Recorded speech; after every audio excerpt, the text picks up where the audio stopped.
네, 여러분 반갑습니다. 이번 주 또 우리 GBS 우리 소그룹 교환들을 우리 함께 같이 영상으로 좀 살펴보고 함께 나누는 그런 시간들을 좀 가져보도록 하겠습니다. 우리 계속해서 누가복음의 말씀을 함께 나누고 있는데요. 오늘은 누가복음 9장 1절에서 17절까지의 본문을 가지고 사람을 살리는 하나님 나라라는 제목으로 함께 같이 좀 말씀을 나눠보려고 합니다. 자, 우리가 잘 알고 있는 이 오병이어의 사건을 이제 앞두고 이제 그 앞과 뒤에 어떤 일들이 있는지 말씀을 좀 같이 살펴보려고 합니다. 이번 주 말씀도 여러분들이 잘 준비하셔서 또 이 소그룹 우리 교환들 잘 준비해 주시고 우리 소그룹 모임이 더 원활하게 또 말씀 가운데 잘 인도되어질 수 있도록 준비를 해주시면 감사하겠습니다. 우리 함께 같이 교환 보도록 하겠습니다. 자, 제목은요 사람을 살리는 나라이고 본문은 누가복음 9장 1절에서 17절까지의 말씀입니다. 신약 106페이지에 있습니다.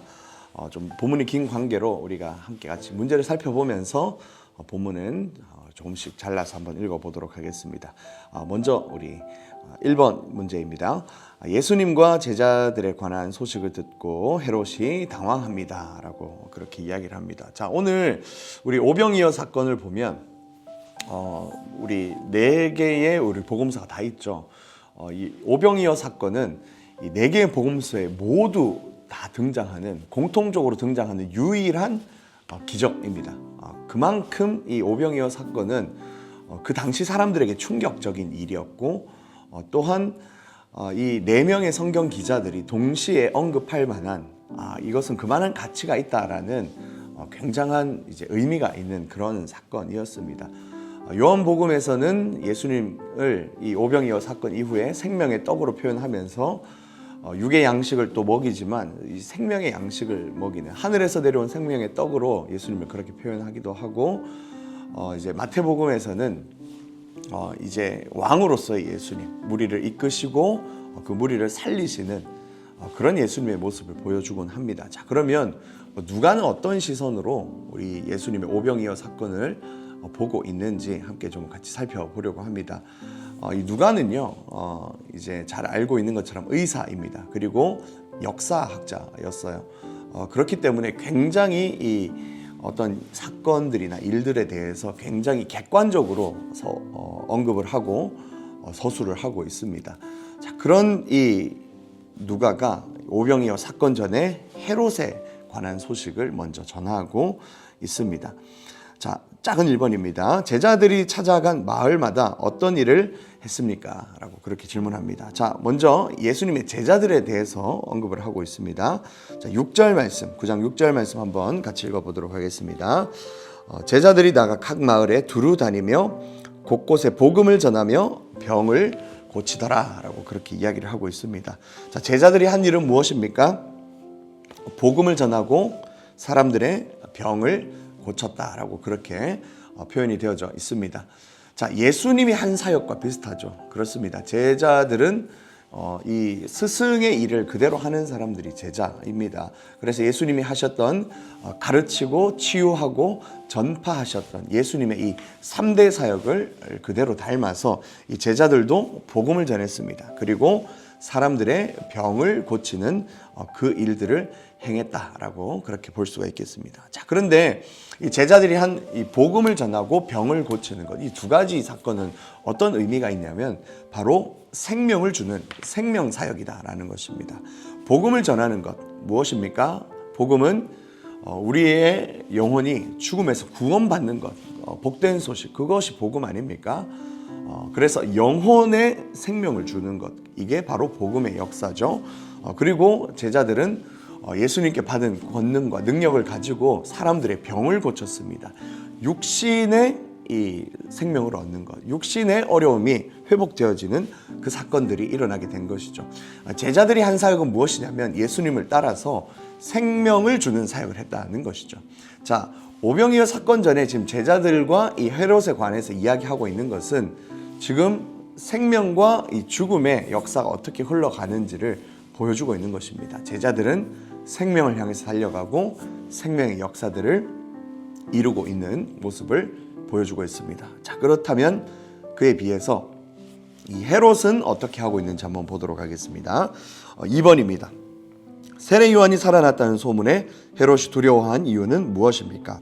자, 7절과 9절의 말씀입니다. 한번 같이 살펴보도록 하겠습니다. 네, 7절입니다. 분봉왕 헤롯이 이 모든 일을 듣고 심히 당황하니 이는 어떤 사람은 요한이 죽은 자 가운데서 살아났다고도 하며라고 그렇게 이야기를 합니다. 자, 지금 예수님과 이 제자들이 생명 사역을 하니까 여러 군데에서 지금 소란이 일어났습니다. 그 소란은 무엇이냐면 사람들이 이 놀라운 권능을 행하는 예수님의 제자들을 보고 세례 요한이 살아난 것이 아니냐라고 그렇게 이야기를 합니다. 자, 그런데 그것 때문에 이제 헤롯이 놀란 것이죠. 왜 놀랐냐면 9절 말씀 한번 보겠습니다. 헤롯이 이르되 요한은 내가 목을 베었거늘 이제 이런 일이 들리니 이 사람은 누군가 하며 그를 보고자 하더라라고 그렇게 이야기를 합니다. 이 세례 요한일 수가 없다는 거예요. 왜냐하면 요한은 자기가 죽였다라는 겁니다. 누가복음에는 등장하지 않지만 다른 이제 복음서에 보면 이제 헤롯이 이제 이 헤로디아의 이 부탁을 받아서 이 세례 요한의 목을 쳐서 그에게 세례 요한의 목을 줍니다. 이 헤롯은 이 세례 요한을 죽이기를 좀 꺼려했어요. 선지자고 그를 죽이는 것은 하나님한테 대적하는 일이라 생각해서 두려워했습니다. 그런데 이제 어쩔 수 없이 이 헤롯이 이 헤로디아의 부탁을 받아서 죽인 것처럼 다른 성경에는 그렇게 표현되어져 있거든요. 그런데 누가복음에는 그런 설명이 없습니다. 그죠? 헤롯이 죽였다. 그리고 내가 죽였기 때문에 저 지금 활동하는 사람은 세례 요한일 수가 없다라고 생각하면서 지금 활동하는 사람들, 그 생명을 주는 사람들이 누구인지 알아보라라고 그렇게 이야기를 하고 있습니다. 그래서 답을 한번 보면 자신이 세례 요한을 죽였기 때문이다라고 그렇게 이야기를 하죠. 헤롯은 죽음을 주는 자입니다. 예수님의 제자들, 예수님과는 정반대 행보를 걷고 있는 사람이 바로 헤롯입니다. 이 헤롯은 세상을 대변하고 죄의 어떤 이제 성질과 능력을 대변하고 있습니다. 끊임없이 생명을 앗아가고 죽음을 줄 수밖에 없는 죄로 대표되는 인물이 바로 헤롯이다라는 겁니다. 자, 지금 이 오병이어 사건 전에 누가는 무엇을 이야기하고 있냐면 생명과 죄가 대비되어지고 있는 그 모습을 보여줍니다. 이 양극단을 보여주는 이유는 무엇입니까? 이런 독자들로 하여금 네가 어떤 것을 택할지를 선택하라라는 겁니다. 생명의 일을 택할 것인지 아니면 죽음의 일을 택할 것인지 양자택일하라라는 그런 의미이죠. 자, 우리는 예수님을 닮아 예수님을 따라 예수님의 제자들로서 생명의 일을 택하고 따라가야 되겠습니다. 자, 여기까지 하시면서 나눔 1번 문제 한번 보도록 하겠습니다. 예수님이 제자들을 보내어 복음을 전하고 사람들의 삶을 회복시키라고 하신 데 반해 헤롯은 자신의 안위를 위해 선지자를 죽였습니다. 하나님 나라에서는 사람들이 살아나지만 헤롯의 나라에서는 사람들이 목숨을 잃습니다. 하나님 나라는 생명의 역사입니다. 나는 생명의 일에 동참하고 있습니까? 생명을 살리기 위해 내가 해야 할 일은 어떤 것들이 있을지 이야기해 봅시다 라고 그렇게 이야기를 합니다. 자, 여러분, 우리는 예수님의 제자들로서 헤롯을 따라가지 않고 예수님을 따라서 생명을 살리는 일에 동참해야 합니다. 이것은 단순히 어떤 이제 내가 막 말씀을 가르치고 복음을 전하고 물론 이것이 가장 근간이 되는 일이지만 우리의 삶에서도 어떤 생명을 향해서 생명을 중요시하는 가치로 살아가면서 이것에 대해서 고민해 볼 여지들이 얼마든지 있을 것 같습니다. 예를 들어서 우리가 생명을 살리기 위해서 자연 환경을 보호한다든지 아니면 정말 생명을 소중히 여기는 마음으로 우리 주변에 있는 어떤 불쌍한 이웃들을 돌아본다든지 참 다양한 측면에서 우리가 생명을 향해서 살아갈 수 있는 방법들이 있을 것 같아요. 여러분들이 한번 생각해 보시고 나의 삶에는 어떤 것들이 이 생명의 역할을 할 수 있는 그런 일들일지 한번 생각해 보고 우리의 삶에서 내가 할 수 있는 일들, 우리 각 사람들, 각 지체들이 할 수 있는 일들은 무엇일지 함께 생각해보고 나누어보면 좋을 것 같습니다. 자, 우리 2번 문제 한번 보도록 하겠습니다. 자, 예수님이 빈들에서 무리를 먹이십니다. 이제 오병이어 사건에 이야기하고 있습니다. 자, 예수님은 해가 저물 때까지 무엇을 하셨습니까? 라고 질문합니다. 11절 말씀입니다. 자, 무리가 알고 따라왔거늘 예수께서 그들을 영접하사 하나님 나라의 일을 이야기하시며 병 고칠 자들을 고치시더라. 아멘. 자, 뭐라고 이야기합니까? 자, 예수님이 지금 빈들로 나가셨어요. 자, 거기에서 말씀을 가르치십니다. 하루 종일 사람들이 예수님을 따라와서 말씀을 듣다가 이미 해가 저물 때가 되었죠. 그래서 예수님이 이제 그들에게 계속 하루 종일 말씀을 가르치십니다. 근데 이 사람들이 예수님을 따라오니까 예수님이 어떻게 하십니까? 그들을 내치지 않고 영접하셨다라고 그렇게 이야기를 합니다. 그들을 받아들이시고 안으시고 그들에게 하나님 나라의 일을, 하나님의 복음을 전하셨다라는 겁니다. 그리고 병자들을 고치셨다라고 그렇게 이야기를 하죠. 지금 제자들과 예수님의 행동이 똑같은 것을 보여주고 있습니다. 이것이 바로 생명의 일이고 하나님 나라의 역사이다라는 것을 보여주고 있는 것입니다.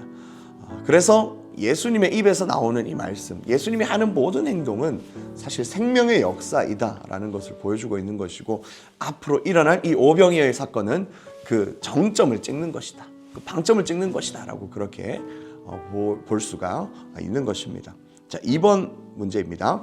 날이 저물자 제자들이 무리를 돌려보내려 한 까닭은 무엇입니까? 라고 질문합니다. 12절 말씀이에요. 날이 저물어가매 12사도가 나와 여짜오되 무리를 보내어 두루 마을과 촌으로 가서 유하며 먹을 것을 얻게 하소서. 우리가 있는 여기는 빈들이니이다 라고 그렇게 이야기를 합니다. 뭐라고 이야기합니까? 그들이 있는 곳이 빈들이고 큰 무리를 먹일 방법이 없었기 때문이다 라고 그렇게 대답하죠. 지금 예수님이 제자들과 이 무리들을 가르치기 위해서 나온 것은 아무것도 없는 빈들이었습니다.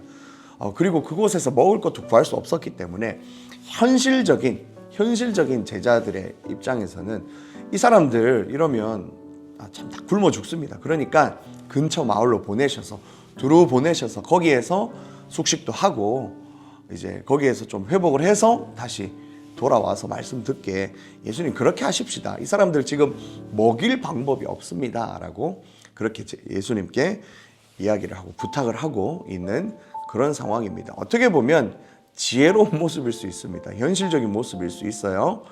그런데 예수님의 눈에는 사실 그것이 아니었습니다. 예수님은 다른 계획이 있었고 어떤 생명의 근원 되시는 분이었기 때문에 다른 어떤 방법들이 지금 예수님께 있었다라는 것입니다.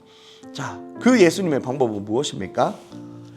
우리가 잘 알고 있는 것처럼 오병이어 사건, 떡 5개와 물고기 2마리로 5,000명의 사람들을 먹인 사건이었습니다. 주님은 그런 능력이 있었고 생명의 근원이 되셨기 때문입니다. 그런데 그 전에 예수님께서 제자들에게 하시는 부탁이 있으세요. 무엇입니까? 3번 문제입니다. 자, 무리를 돌려보내려는 제자들에게 예수님이 하신 말씀은 무엇입니까? 13절입니다. 자, 예수께서 이르시되 너희가 먹을 것을 주라 하시니 여짜오되 우리에게 떡 5개와 물고기 2마리밖에 없으니 이 모든 사람을 위하여 먹을 것을 사지 아니하고서는 할 수 없사옵나이다 하니. 자, 뭐라고 합니까? 자, 예수님께서 뭐라고 이야기하냐면 떡 5개와 물고기 2마리밖에 없습니다 라고 말하는 제자들에게 너희가 먹을 것을 주라 라고 그렇게 말씀하십니다. 예수님이 뭐라고 말씀하신다고요? 너희가 먹을 것을 주라. 제자들은 지금 먹을 게 없어요. 제자들에게는 이 사람들을 또 이렇게 할 수 있는 능력도 없습니다. 그리고 앞으로 예수님이 이 오병이어의 사건을 행하실 것입니다. 주님은 그 모든 것을 다 알고 계시고 계획하심에도 불구하고 뭐라고 말씀하시냐면 너희가 먹을 것을 주라 라고 말씀하십니다. 그렇습니다. 이것이 바로 주님이 일하시는 방식입니다. 예수님은요, 우리가 능력이 없다고 우리를 사용하지 않으십니다. 능력의 근원은 바로 예수님께 있습니다. 그리고 그 예수님과 함께 있으면 우리는 하나님의 일을 행해야 되는 겁니다. 나한테 능력이 없습니다, 나한테 먹을 것이 없습니다 라는 변명은 주님 앞에는 크게 소용이 없다라는 것이죠. 그런 주님이 우리에게 말씀하고 계세요. 너희가 주라. 너희가 할 수 있다라고 말씀하십니다. 자, 오늘 이 주님의 말씀이, 이 주님의 외침이 우리에게 참 의미가 있을 것 같아요. 자, 그래서 오늘 주님의 그 명령에 따라서 우리가 그 일들을 행하겠습니다라고 또 말씀하시면서 주님 앞으로 또 나아가는 저와 여러분의 귀하고 복된 삶이 될 수 있기를 예수님의 이름으로 축복합니다. 자, 나눔 2번 한번 보도록 하겠습니다. 자, 예수님은 빈들에서 제자들이 별 기대 없이 꺼낸 떡 5개와 물고기 2마리로 5,000명을 먹이셨습니다. 사람을 살리는 하나님 나라는 이렇듯 작은 것에서부터 시작합니다. 나와 우리에게 있는 사람을 살리는 떡과 물고기는 무엇입니까? 또 그것을 어떻게 사용할 수 있을지 이야기해 봅시다 라고 그렇게 이야기를 합니다. 그렇죠. 작은 이 오병이어 떡 5개와 물고기 2마리, 작은 것으로도 주님은 사용하셔서 주님의 놀라운 일들을 이루어 가십니다. 자, 이것이 하나님의 역사하심이고 일하는 방식이라고 했습니다. 자, 그러면 이제 우리가 드릴 차례입니다. 작은 것이지만 우리가 하나님 앞에 우리의 것을 드릴 차례입니다. 우리가 드릴 수 있는 이 작은 떡과 물고기는 무엇일까요? 내가 주님 앞에 헌신할 수 있고 내가 주님 앞에 드릴 수 있는 그런 어떤 것일 것 같습니다. 여러분의 삶에 그것은 무엇일까요? 시간일 수도 있고요, 물질일 수도 있고 열정일 수도 있습니다. 아니면 정말 하나님을 향해서 정말 마음을 정말 많이 드릴 수 있고 또 그 마음을 가지고 누군가에게 그 사랑과 마음을 나눠주는 일일 수도 있을 것 같아요. 여러분들의 말로 한번 묵상하시고 한번 적어보셔서 우리 소그룹 나눔 가운데 한번 귀한 일들을 또 나눠보시면 더 좋을 것 같습니다. 자, 이렇게 해서 오늘 우리 이 GBS 나눔 문제들을 한번 같이 살펴봤습니다. 오늘 말씀을 좀 정리를 하면요, 하나님 나라는 바로 생명을 주고 사람을 살린다라는 것입니다. 그리고 우리가 예수님의 제자라면 우리도 그 일에 동참을 해야 한다라는 것이죠. 그냥 이제 예수님이 하시니까 예수님 대단하십니다 하면서 구경만 하는 것이 아니라 나도 주님의 제자이기 때문에 생명을 살리는 그 일에 우리가 함께 동참하실 수 있을 것 같아요. 특별히 오는 주는 우리 4부 예배 때 그리고 소그룹 때 우리 1+1 작정하는 그런 시간들이 있습니다. 무엇보다도 이 복음 전하는 일이 생명을 살리고 정말 이제 영혼을 살릴 수 있는 그런 일일 것 같아요. 그래서 우리 함께 같이 말씀들을 나누면서 이 1+1 이런 작정들에 좀 동참을 또 권면할 수도 있을 것 같고 이것이 우리의 본분임을 함께 같이 기억하면서 나누면 더 좋을 것 같습니다. 자, 오늘 말씀 여기까지고요. 한 주간 또 잘 공부하셔서 우리 토요일 그리고 주일날 보도록 하겠습니다. 수고하셨습니다.